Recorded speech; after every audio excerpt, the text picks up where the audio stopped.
Tahukah Anda, otak merupakan bagian tubuh yang paling penting bagi manusia? Sekarang angkat tangan Anda dan letakkan pada dahi. Tepat di situ, ada bagian otak yang paling istimewa. Bagian itu disebut prefrontal cortex, atau disingkat PFC. Menurut peneliti otak Jordan Grafman, PFC ini hanya ada pada otak manusia, sehingga membedakan kita dengan binatang. Bagian ini diciptakan dan dirancang khusus oleh Tuhan, supaya manusia mampu memilih dan memiliki etika. PFC berfungsi seperti pemimpin.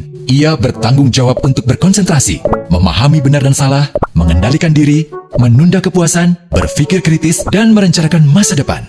PFC adalah pusat pertimbangan dan pengambilan keputusan. PFC inilah yang membentuk kepribadian dan perilaku sosial. Sayangnya, PFC adalah bagian otak yang paling mudah mengalami kerusakan. Jika PFC rusak, maka kepribadian orang bisa berubah.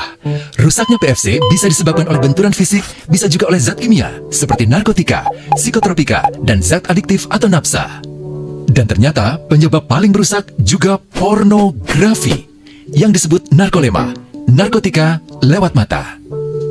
Bagaimana pornografi mempengaruhi otak dan pikiran kita? Adi, remaja 12 tahun, melihat gambar di TV yang menjurus ke porno. Awalnya, ia merasa kaget dan jijik. Ini karena sistem limbik di otak Adi menjadi aktif. Sistem limbik mengatur emosi juga keinginan makan, minum, dan berhubungan seksual. Sistem limbik ini kemudian mengaktifkan zat kimia otak bernama dopamin. Dopamin memberi rasa senang, penasaran, sekaligus kecanduan.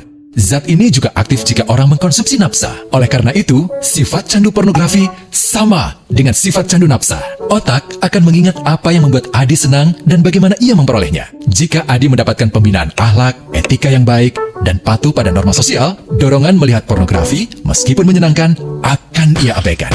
Namun karena hal itu tidak ada pada diri Adi, ketika ia sedang merasa bosan dan ingin mencari kesenangan, otak akan mendorongnya agar melihat pornografi lagi. Namun lama-lama, Adi bosan melihat jenis gambar yang sama dan butuh yang lebih porno untuk memicu rasa senang. Sekarang, dengan internet, pornografi menjadi jauh lebih mudah didapat. Pertama, Adi membuka internet dan tidak sengaja melihat gambar yang menjurus ke porno. Berikutnya, ia sengaja membuka lagi untuk melihat yang lebih porno. Awalnya melihat yang sedikit terbuka, lama-lama semuanya terbuka. Awalnya melihat 1 menit, lama-lama 1 jam. Adi mengalami kecanduan pornografi. Bagaimana kerusakan PFC akibat kecanduan pornografi? Secara alamiah, dopamin dialirkan dari sistem limbik ke PFC. Orang yang kecanduan pornografi akan mengalirkan dopamin secara berlebihan sehingga membanjiri PFC. PFC menjadi tidak aktif karena terendam dopamin. Semakin sering PFC tidak aktif, ia akan semakin mengerut dan fungsinya terganggu.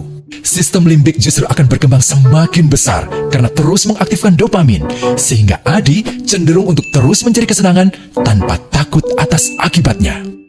Jika tidak ditangani segera, Adi berpeluang besar menjadi pelanggan pornografi seumur hidup dan mengalami kerusakan otak di bagian PFC.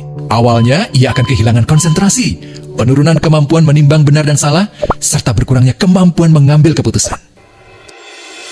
Lama-lama, besar kemungkinan ia akan melakukan masturbasi, oral seks, hubungan seksual suka sama suka, dan mudah berganti-ganti pasangan seksual. Pernikahan dianggap tidak penting. Pasangan dianggap hanya sebagai objek seksual semata, cenderung merendahkan derajat dan kehormatan lawan jenis. Selera hubungan seksualnya pun tidak sehat dan seenaknya, kasar sampai tega memperkosa. Manusia jadi tidak ada bedanya dengan binatang. Inilah dampak yang terjadi akibat kerusakan PFC.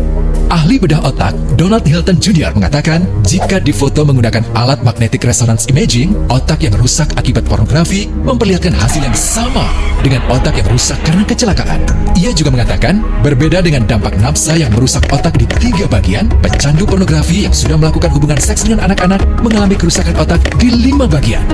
Terbukti, pornografi pada anak lebih bersifat merusak karena PFC belum matang dengan sempurna.